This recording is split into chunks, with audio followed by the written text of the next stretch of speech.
Hi everyone, welcome back to today's video. For today, we're going to be making this super adorable little mini card featuring our Posted For You stamp set. I've actually had this stamp set and actually the bundle. We're going to be using the bundle today. I've had this for a while. I think I got this right when the new catalog came out, when our new annual catalog came out, and I just never used it until now. So I'm really excited to be using this one. I love it. I think it's really fun to play with and really easy to work with. So before we jump into today's project, I just want to mention, if you are new here, or remind you if you've been here before, you can purchase all of the products that I am going to talk about today and I'm going to use in today's project just by going to littlemooncreation.stampinup.net, or you can visit my website, littlemooncreation.com, and that'll give you a bunch of fun information on prior projects, the information for this project, a ton of stuff. So I just wanted to mention that before we jump in. So with that being said, let's go ahead and start this project. So I want to start with my stamping and just get most of my stamping out of the way. So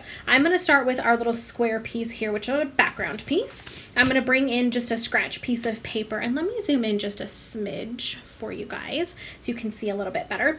So I'm going to use a background piece because we're going to be doing this fun little background and doing a little bit of off stamping. So you want to have somewhere for that extra ink to go.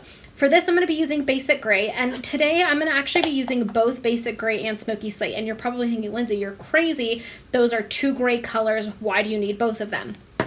I did quite a few different versions of this card, and I'll actually show you another version that I did at the very end using black ink instead of gray ink, and this was just the combination that I liked the best. I liked the way that the colors turned out. It seemed to work the best for me. So play around with it. If you don't have both inks, you could absolutely make this card with just one or the other. This is just the combination that I liked the best, and since I had both inks, I figured I'd go ahead and use them and show you guys. So I'm taking this really pretty flower image from the stamp set, and this is Basic Gray. I'm going to stamp it off once, and then I'm going to stamp it onto my background piece. I can't talk. And then I'm just going to continue to do that over and over again. So we're creating our own little designer series paper here. If you have been around before, you know this is one of my favorite things to do. I love, love, love creating my own designer series paper. It's seriously one of my favorite things to do when it comes to stamping and inking and all of that fun stuff. I love it. I really, really, really enjoy it. So, and then I'm going to do one more right there, and that is going to be good. And now that I'm thinking about this, I don't know that this is what I actually did. I feel like I actually did Smoky Slate. But you know what? We're going to roll with this, and we're going to see how it turns out, because I don't really remember. I'll be honest, I created this project like 4 days ago. 4 days ago, I think. And now I don't remember if that's how I use the inks. But we're just going to roll with it, and we're going to continue forward with the plan that I had in mind. So, now that we've done that piece, I am going to continue to stamp. So I'm going to keep this stamp here. I'm going to close up my Basic Gray. And I'm going to open up Smoky Slate, and I'm just going to stamp this a couple of times on my background piece just to kind of clean the stamp. Because they're both gray inks, I'm not too worried about them bleeding into each other. So then I'm going to take Smoky Slate, and I'm going to ink up my stamp again, and I just have this scratch piece of paper here, and I just stamped Smoky Slate directly onto this scrap of Whisper White. We're going to be coloring this in a second, but like I said, I want to just get all of my stamping out of the way so I don't have to worry about it anymore. And then I have this little itsy bitsy teeny tiny piece of Whisper White as well. All of the dimensions for the sizes that I am showing you, the paper that I'm using today, are in the coordinating blog post, which is the first link in the description below. I'm going to take this little itsy bitsy teeny tiny piece of paper, and I'm going to use the sentiment that says happy birthday. And I'm going to try not to get my head in the camera, but I might have to just a bit because it's a snug little fit on that tiny piece of paper, but it fits perfectly once you can get it. Okay, so that is all of the stamping that we are going to be doing for today. This is what I did. I was second guessing myself. This is what I did. Ooh, excuse me. So I'm going to take this one here. So we have 3 stamped images so far. and I'm going to take my background and my sentiment, and I'm going to set those off to the side. I'm now going to bring in some Stampin' Right markers. So I'm using Mossy Meadow and Seaside Spray, and I am going to just color in the image here. I did a video not too long ago. It wasn't my last video. I think it was the one before that. Kind of showing you my coloring technique and how I like to use Stampin' Right markers to color in a really, really easy way. I'm going to do that same basic technique today, just on a smaller scale, because this is a smaller image. But I'm going to just color this really fast, and then I will be right back as soon as I am done. Okay, so I'm all done with my coloring. It may seem like there are some really harsh lines here, so like the green with the leaves, and I did a few like accent lines in the flower. It may seem like really, really harsh coloring, but I promise you that's the exact same thing that I did with my sample here. And once the color kind of starts to dry, it kind of seeps into the paper, it blends really nicely, and it looks really pretty. So don't be afraid, just trust me and go with it, and I promise you it will work out. So this card's really simple. We're actually almost done putting this together. So I'm going to grab my punch here. This is the stamp. I can't remember the exact name of it. I will try to find the name and put it somewhere on the screen of this punch. But this is the punch that coordinates with the Posted For You stamp set. These two come in a bundle if you want to purchase them together and save a bit of money. So I'm going to take this piece and I'm just going to punch it out, just like so. And then I also have a little piece of vellum here. I'm going to do the same thing. I am going to put my little piece of vellum in here. Didn't cut that piece of vellum very well because it just barely fits, but I think that'll do.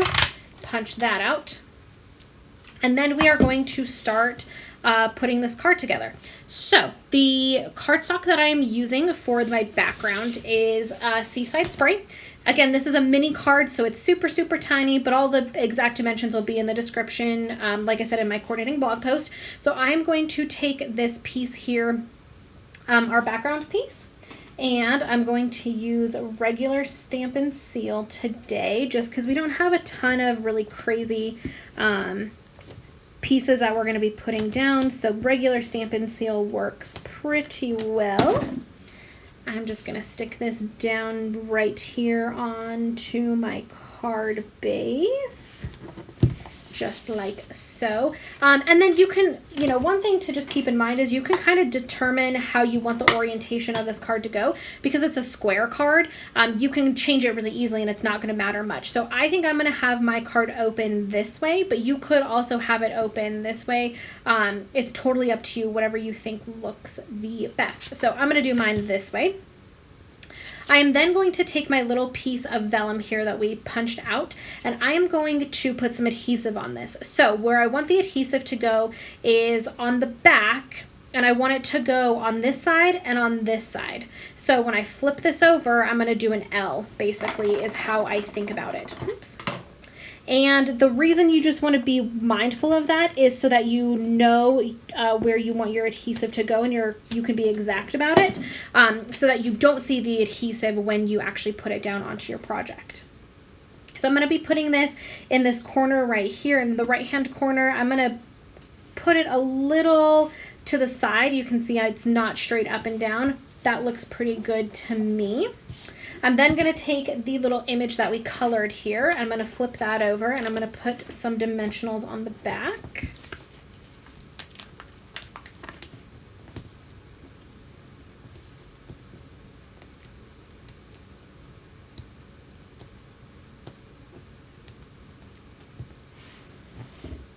Okay, sorry, I get really